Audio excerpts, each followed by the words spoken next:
tiba-tiba harus mengurusi jenazah itu. Maka jadilah anak-anak itu nggak berani pulang berminggu-minggu karena takut membawa betul. Jadi penyakit itu ya.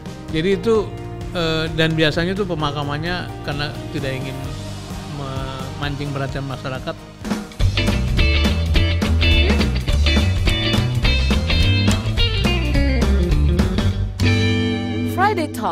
Friday Talk. Halo, kembali lagi bersama saya Afud Syafrir dalam program Friday Talk, salah satu obrolan podcast yang membicarakan sesuatu yang update atau terkini dengan cara santai. Dan kali ini saya sudah kedatangan tamu yang sangat spesial, yaitu Sekjen PMI Pak Sudirman Said. Halo, gimana kabar Pak Sudirman Said? Halo Aput, selamat sore. Ya, apa Pak, kabar? biasanya saya baik. sama PMI saya agak takut Pak, saya takut jarum. Pak Sudirman nggak bawa jarum kan ini? Pak Sudirman Said, ini sangat menarik ketika saya membaca Pak Sudirman Said profilnya ketika menjadi Sekjen di PMI. Belum lama, ternyata bencana besar melanda, yaitu pandemi COVID-19, di mana tidak ada dunia yang memperkirakan ini terjadi, tapi ini terjadi. Salah satunya di Indonesia. Nah, ketika Pak Sudirman Said waktu itu menjabat, selang beberapa waktu kemudian pandemi datang. Apa Pak refleksi dari COVID-19 dari PMI sendiri Pak? Iya, saya dilantik jadi Sekjen tanggal 20 Januari 2020 ya. Kemudian akhir Januari di Wuhan terjadi satu breakout ya. Dan masuk ke waktu itu kita mengatakan pada teman-teman media juga bahwa Pak Ketua Umum ya Pak JK mengatakan ini Indonesia soal waktu saja karena kita berinteraksi dengan dunia luar, kemudian banyak sekali pelabuhan terbuka, bandara terbuka. Iya. Dan bulan Maret ternyata kan mulai ditemukan kasus dan akhirnya ya kita mengalami semuanya. Refleksi kita bahwa ya memang ya namanya bencana itu tidak ada yang bisa disiapkan sebetulnya. Betul. Kecuali bencana-bencana yang bisa kita duga karena musiman ya, banjir segala macam. Tapi ini bencana non alam yang sangat luar biasa dan dulu kita sering diskusi tidak ada satupun yang siap.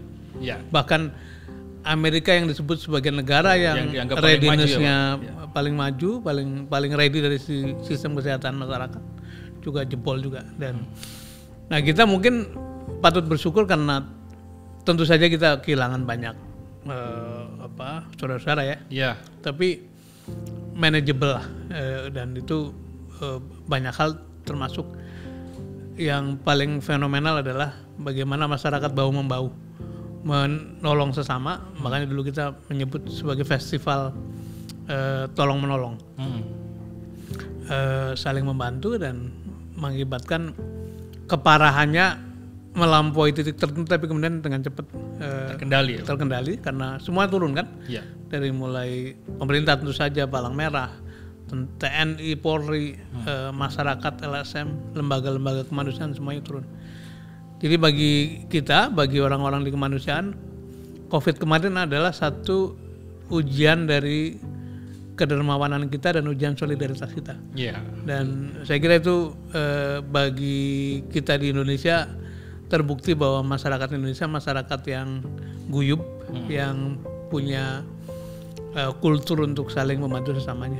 Pak, tapi meskipun Pak tidak ada dunia pun atau yang negara manapun yang siap menghadapi pandemi, tapi saya pengen tahu Pak, di PMI sendiri ada nggak sih Pak standar atau cara-cara menghadapi hal-hal yang tidak terduga? Mungkin salah satunya pandemi, ada nggak Pak? Pandemi terutama COVID kemarin tentu sesuatu yang luar biasa. Tapi kalau bicara mengenai bencana pada umumnya, misalnya kita punya protokol dalam 6 jam sesudah bencana kejadian itu relawan kita mesti ada di lapangan. Yep. Apakah itu banjir, longsor, kebakaran atau gempa dan sebagainya. Pandemi tentu saja protokolnya beda dan kita kan memang bukan sebetulnya Palang Merah itu core-nya betul ada donor, ada kesehatan, tapi core-nya adalah bantuan kemanusiaan. Kemanusiaannya ya. Jadi dan ini salah satu ujian untuk kemanusiaan juga ya Pak. Karena itu yang kita fokus adalah bagaimana korban itu bisa diselamatkan, bisa ditolong dengan cepat. Apa yang kita lakukan? Yang kita lakukan dulu mulai dari prevention, edukasi kepada publik, buat penerangan, kemudian melakukan penyemprotan disinfektasi, membagi masker, membagi hand sanitizer, terus sampai ketika membutuhkan bantuan ambulan untuk diangkut ya kita berikan. Tapi kita juga punya rumah sakit di Bogor yang cukup aktif, artinya menolong korban COVID. Nah, selebihnya kita juga ikut dalam vaksinasi. Nah, dalam proses ketika tinggi-tingginya COVID itu ada banyak cerita yang menyentuh ya. Misalnya pada waktu itu kan orang tuh menangani jenazah yang karena COVID itu kan takut. Ya, masih menjadi hal yang sangat dihindari dan jangan sampai bersentuhan kalau bisa bahkan kan waktu itu. Dan Palang Merah tuh kayak menjadi last resort. Jadi orang kalau kebingungan kemana-mana minta tolong datang ke Palang Merah. Karena itu banyak sekali cabang-cabang di daerah, termasuk di Jogja yang sangat terkenal itu dengan bukan terpaksa ya, tiba-tiba harus mengurusi jenazah itu. Maka jadilah anak-anak itu nggak berani pulang berminggu-minggu karena jangan membawa betul. Penyakit itu ya. Jadi itu dan biasanya itu pemakamannya karena tidak ingin memancing perhatian masyarakat, malam-malam dini hari itu sampai subuh segala macam. Dan itu Pak Sudirman sempat melihat sendiri. Kita kan, saya kebetulan keliling semua ya ke semua daerah, jadi kita menyaksikan kawan-kawan kita relawan-relawan luar biasa lah. Dan kembali banyak sekali peristiwa-peristiwa yang sebelumnya belum pernah terjadi, karena itu bagi relawan juga merupakan pembelajaran baru gitu. Bagaimana Pak waktu itu ketika Pak Sudirman Said menjabat sebagai sekjen, kemudian ada pandemi ini dan harus menggerakkan banyak relawan yang memang harus turun. Nah, bagaimana Pak waktu itu kolaborasi atau koordinasi dengan pemerintah setempat atau pemerintah pusat itu untuk terjun ke lokasi-lokasi yang membutuhkan itu? Jadi meskipun dulu kan untuk instansi lain atau kantor-kantor lain kan tutup WFH ya. Iya, betul. PMI harus tetap hidup, harus tetap jalan karena disitulah justru letak kritikalnya gitu. Nah, bagaimana koordinasi dengan instansi lain? Pada setiap level, baik di nasional, provinsi, kabupaten, dan kecamatan, maka Palang Merah menjadi bagian dari Satgas COVID itu. Jadi misalnya di bawah BNPB kita ikut terlibat dalam Satgas nasional, di provinsi juga Satgas level provinsi. Dan tentu bagian kita adalah tadi dari mulai edukasi publik, kemudian pencegahan dalam bentuk penyemprotan maupun membagi-bagi alat-alat pelindung diri, sampai pada pertolongan kalau ada pasien yang harus diatasi gitu. Dan sampai pada manajemen jenazah. Jadi kita bikin training lewat online bagaimana menangani jenazah COVID.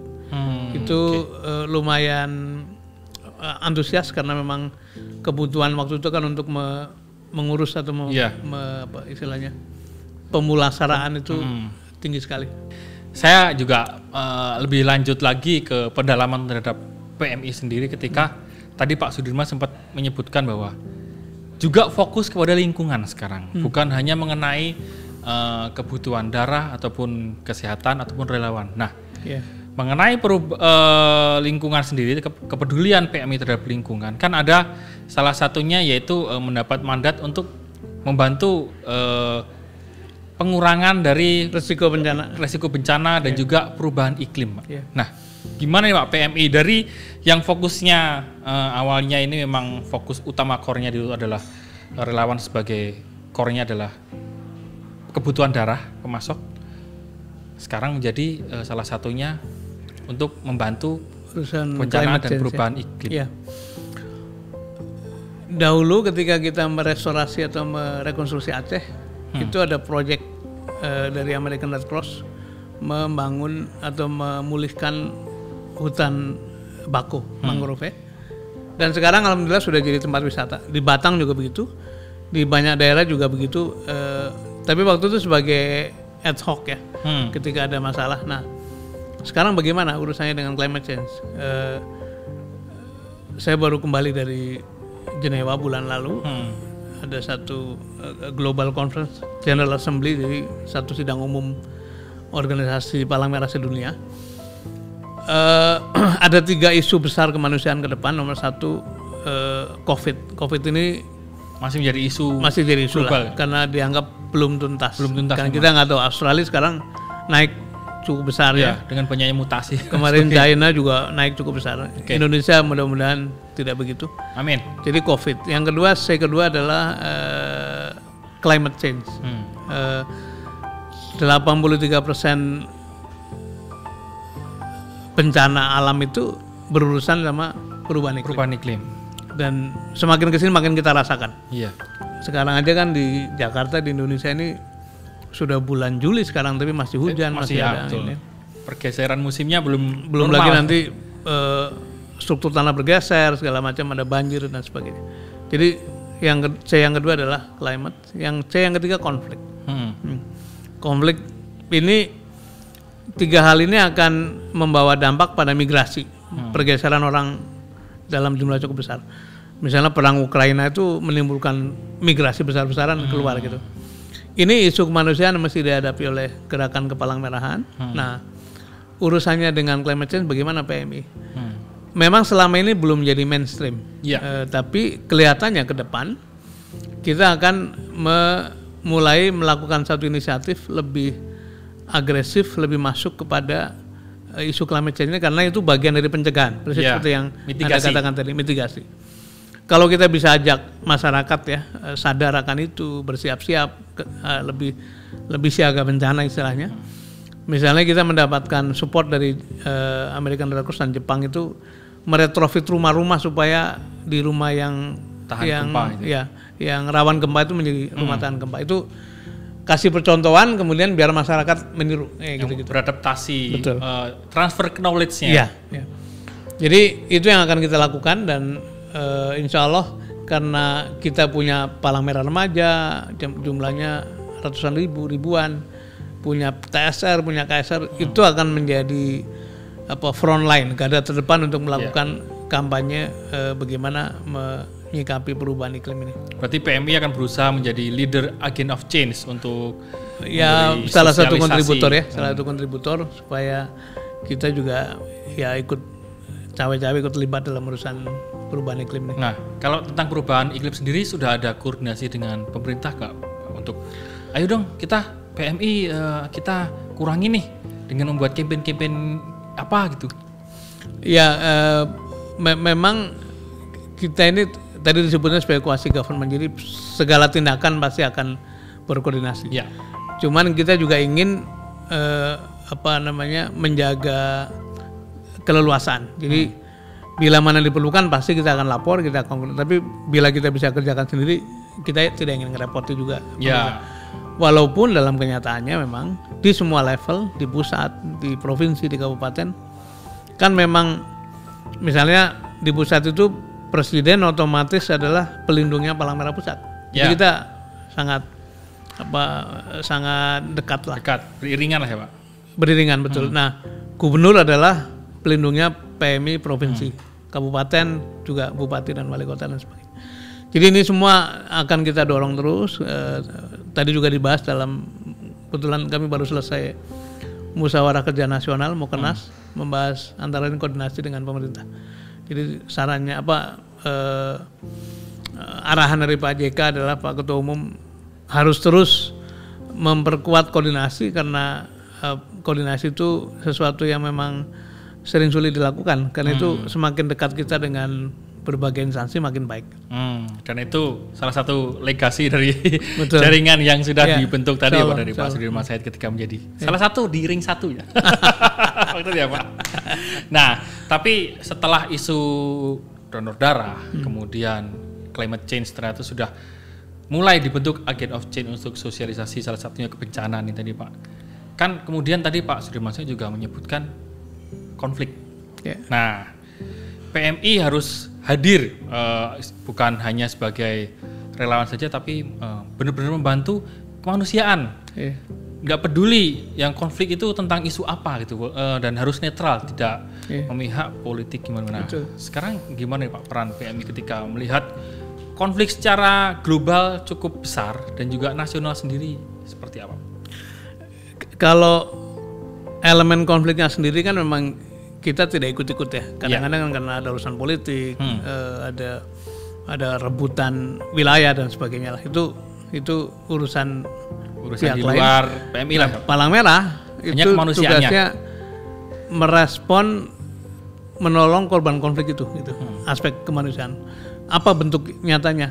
Hunian sementara, makanan, pakaian, selimut segala macam, sampai pada kebutuhan manusianya, Pak. Betul. Nah, apa yang membuat kita bisa begitu? Karena tadi yang Anda sebut asas kenetralan itu memungkinkan kita beroperasi di mana-mana. Misalnya, walaupun yang perang antara Ukraina sama Rusia, tapi Palang Merah dari seluruh dunia nolongin dua-duanya gitu. Kita tidak boleh korban intinya ya, Pak. Betul. Korban kedua belah pihak. Atau yang sering salah pahamkan di kita nih, ada demo gitu ya. Kan demo artinya masyarakat protes pada pemerintah atau pada perusahaan negara. Kemudian terjadi korban. Korban kita angkut dengan ambulan Palang Merah. Itu bukan berarti kita memihak pada pendemo, tidak. Kita memihak pada kemanusiaan. Bahkan kalau umpamanya ada petugas yang terluka juga harus kita bantu. Itu yang karena juga manusia, Pak. Betul. Jadi pemihakan kita memang pada aspek kemanusiaan. Nah, itu yang membuat seperti itu adalah karena kita punya asas kesamaan, punya asas kenetralan, punya asas universality. Itu yang misalnya kembali pada konflik Ukraina itu, sekarang Palang Merah seluruh dunia kumpul di sekitar negara itu, di Polandia, dan itu kan kita membawa nama Indonesia kan, Pak. Antara lain. Palang Merah Indonesia, pasti Indonesia juga tebal lah di situ untuk hadir. Nah, tindakan nyata sendiri, Pak, ketika konfliknya memang sangat nyata dan memang jatuh korban, dan PMI hadir di sana ketika dibutuhkan dan ternyata memang harus membantu apapun sikap politik Indonesia. Betul. Nah, apa nih, Pak, tindakan yang waktu itu atau hingga saat ini masih dilakukan PMI sendiri di tengah konflik? Jadi kita juga kedatangan tamu teman-teman dari korps diplomatik ya, dari Ukraina maupun dari Rusia lah. Ya, kita mengatakan kalaupun kita membantu, maka membantunya lewat jaringan Palang Merah Internasional. Jadi tidak langsung sulit untuk memberikan bantuan pada negara tertentu. Jadi itu yang kita lakukan, dan tentu tidak bisa banyak karena prioritas kita juga banyak yang harus dikerjakan di dalam negeri. Tapi umpamanya ada gempa kemarin di Afghanistan, itu juga kita kirim donasi. Koordinasi keluar negara tadi konflik itu juga berkoordinasi dengan Palang Merah Internasional. Ya. Tapi pemerintah Indonesia sendiri juga apakah berkoordinasi dulu atau gimana, Pak? Kita misalnya dulu kita pernah menyumbang satu negara, ada bencana, sebisanya lewat duta besar yang bersangkutan. Sebagai hubungan diplomasinya ya. Biasanya nanti ketemu dengan Palang Merah setempat gitu. Itu terjadi di Lebanon, terjadi di Palestina, terjadi di berbagai negara yang memang membutuhkan bantuan pada waktu itu.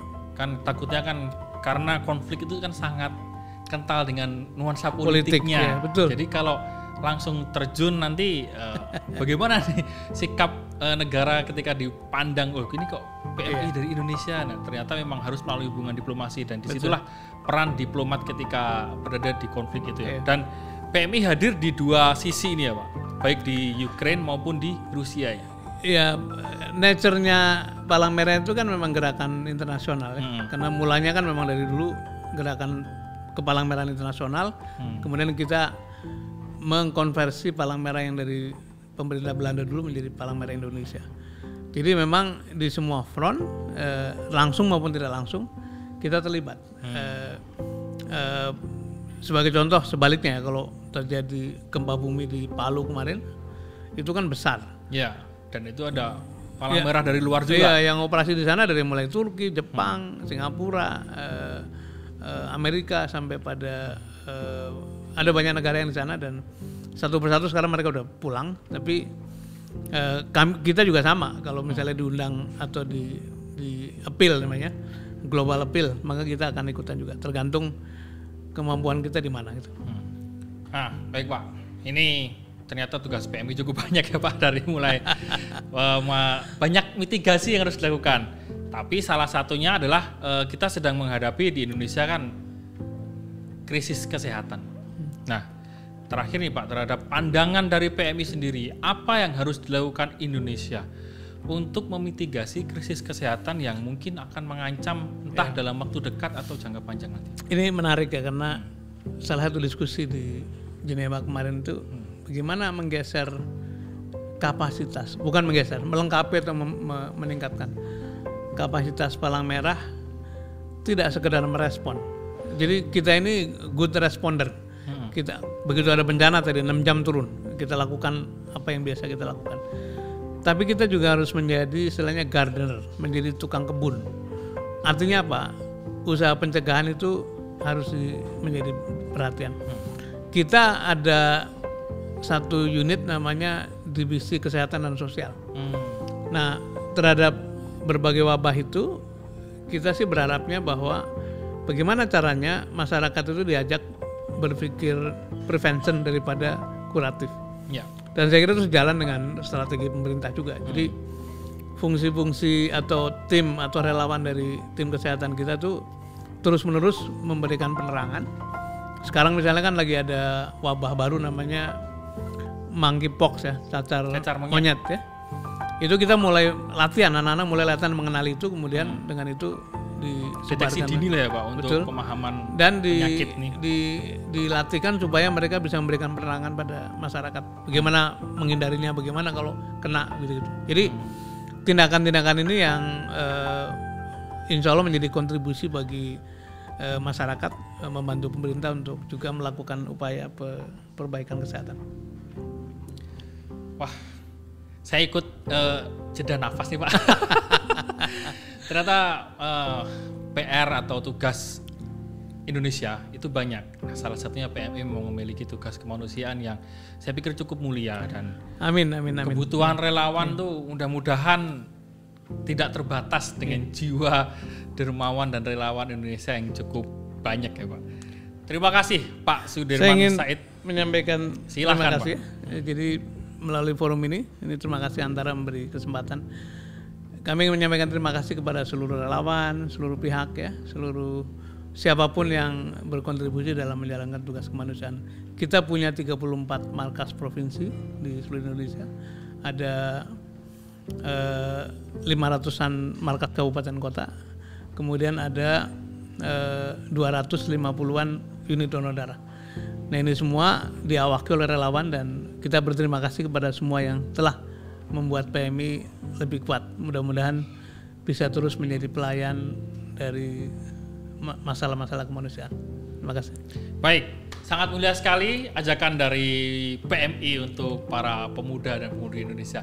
Demikian Sobat Antara, perbincangan kita pada podcast kali ini dengan Pak Sudirman Said sebagai Sekretaris Jenderal di PMI.